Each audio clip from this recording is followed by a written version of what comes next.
I will be comparing how female characters are presented in both Western and Japanese culture, exploring the Japanese 1989 film, Kiki's Delivery Service, directed by Hayao Miyazaki, and the American 1937 film Snow White and Seven Dwarfs, but I'll be referring to this film as Snow White throughout this essay.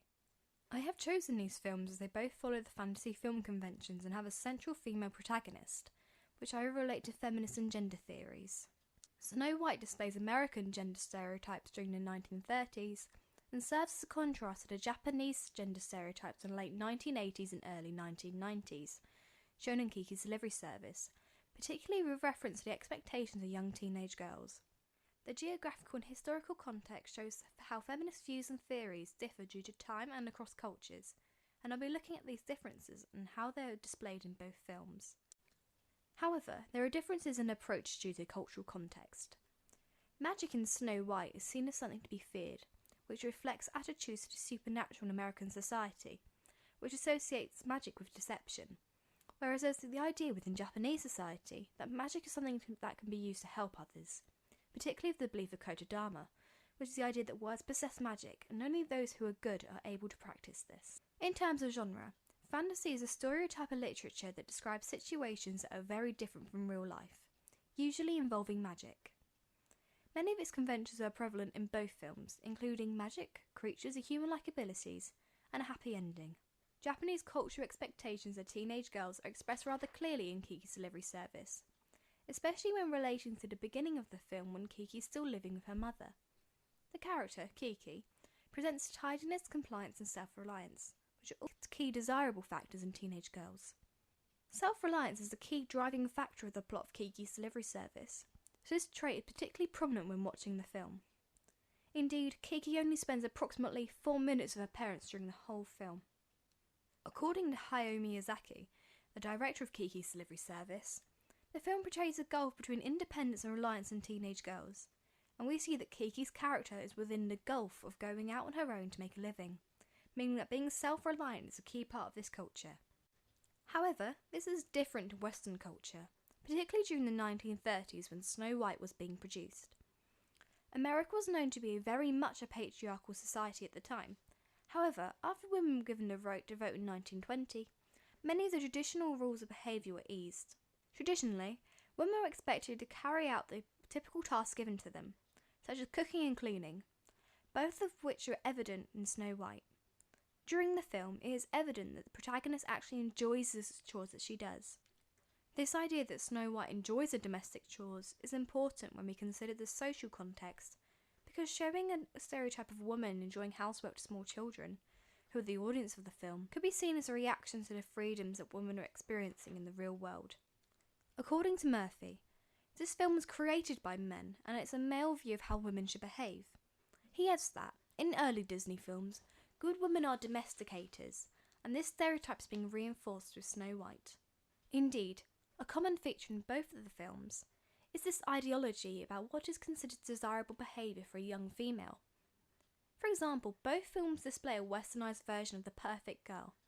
Both show the characters cooking and cleaning, as mentioned earlier. In traditional gender stereotypes for both films, a woman is expected to carry out domestic chores, so this behaviour could be considered as desirable when a girl is growing up, a perfect housewife or mother. We also see Kiki cleaning Ursula's log cabin in the woods, so these behaviours imply that this is normal for both cultures presented in the films. However, the stereotypes are presented differently across both films. Snow White is joyous, and it's almost as if cleaning comes naturally, whereas Kiki shows us that it is hard work scrubbing the floors. It is also important to note that Kiki's Delivery Service was made with a Walt Disney Studios partnership, so some Western influences are to be expected. Leading on to another point, both central protagonists have other similarities. Both characters are female and in their early teenage years. Kiki is 13, whereas Snow White is about 14, according to the original Grimm fairy tale of the same name. Both of these characters represent the target audience of the film, young girls and teenagers. However, both of the film's characters' appearances show how the message of the narrative should be presented to the audiences. Snow White is slim with large childlike eyes, and her body matches many stereotypes regarding the perfect woman. Kiki's appearance is quite similar in the essence that she is white, has dark hair and has large eyes, but she is short and her dress is shapeless and would hide any curves that are associated with the female body. Miyazaki's films are well known for having female characters that possess a gender-neutral, or at least a deeply ambiguous characterization compared to traditional female stereotypes, and they remain completely outside the misogynistic patriarchal society. This use of mise-en-scène highlights the cultural differences within both films. As mentioned previously, Kiki's dress is dark and shapeless, whereas Snow White's dress is tight and shows her feminine figure. In many American films, such as The Little Mermaid, which was released only a year after Kiki's delivery service, it is common to see younger protagonists have overly sexualised body types, especially if we regard this to their actual ages. Miyazaki's films are well known for creating representations of girls and women that seem real and attainable, showing a stark difference in cultures and filmmaking. Many Japanese films, especially those by Studio Ghibli, draw children's body types to be more realistic, without curves or being sexualised. Snow White's representation links to Laura Mulvey's male gaze theory in her book Visual Pleasure and Narrative Cinema, which was released in 1975. Snow White's outward appearance is stereotypically attractive in American cinema, so it could be seen as the producers trying to gain the interest of a straight male audience. The male gaze occurs when the camera places the view in the perspective of a heterosexual male, whose sight lingers on the curve of a woman's body. As a film that has its main target audience being children, its effects are very subtle, meaning that the male gaze theory can be identified by looking at the characters, producers and target audience of the film. This shows that the story definitely has male influences. There are also more male characters than female characters, with 9 males and 2 females. The resolution of the film comes when the prince rescues Snow White from the disruption caused by the evil queen's spell. When the prince does arrive, it is when Snow White is supposedly dead and he leans down to kiss her, suggesting that males have dominance over women and have the right to do what they want, without the woman's consent. David Payne argues that this is an example of a single male patriarch with absolute dominion, because he does not only win Snow White, he also defeats the queen by breaking her spell. He wins Snow White and she becomes his property. She is passive and makes no contribution to her own rescue. Another feminist film theory we could apply to both films is the Bechdel test. The Bechdel test is derived by a comic written by Alison Bechdel, a feminist illustrator. It composes of 3 points. 2 female characters must talk to each other about something other than a man. Kiki's delivery service passes the Bechdel test. Many of Kiki's conversations with women are about other women and their relationships, and the main male protagonist that Kiki talks to isn't her love interest. There's no need to talk about a male character. However, whether or not Snow White passes the Bechdel test is disputed.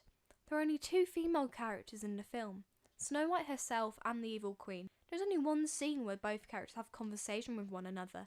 When the characters do speak, the dwarves are quickly mentioned and the prince is mentioned by Snow White, but neither is the sole focus of the conversation. The rules of the Bechdel test are not clear in how much focus is needed on the male characters, so the fact that Snow White passes the Bechdel test is disputed. Both of the films follow the fantasy genre conventions, which includes magic and magical creatures. For example, Kiki is a witch who practices magic and has an enchanted cat who can talk. Neil's genre theory of repetition and difference applies to these films. His theory states that genres contain instances of repetition and difference. Difference is essential to the economy of the genre. This is why the difference in the years of production is important. Snow White is produced nearly 50 years before Kiki's delivery service, so Kiki's delivery service has to have some differences. Otherwise, it would fail Neil's condition, because the genre would not have evolved. Both Kiki's delivery service and Snow White are subgenres of fantasy and are considered fairy tales. For example, a traditional fairy tale film, such as Robin Hood, has a male hero who saves a woman he loves, much like Snow White that conforms to the genre conventions as a damsel in distress and is saved by the male hero. But Kiki's delivery service rejects this and has a female character who is the hero and saves a male character who is her friend.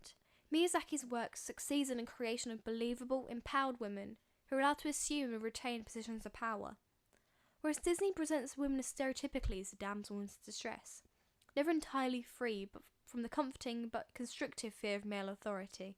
In conclusion, both films present different outlooks on feminism, and how different cultures view women through the use of animated cinema, and how the views of filmmakers influence what is shown on screen.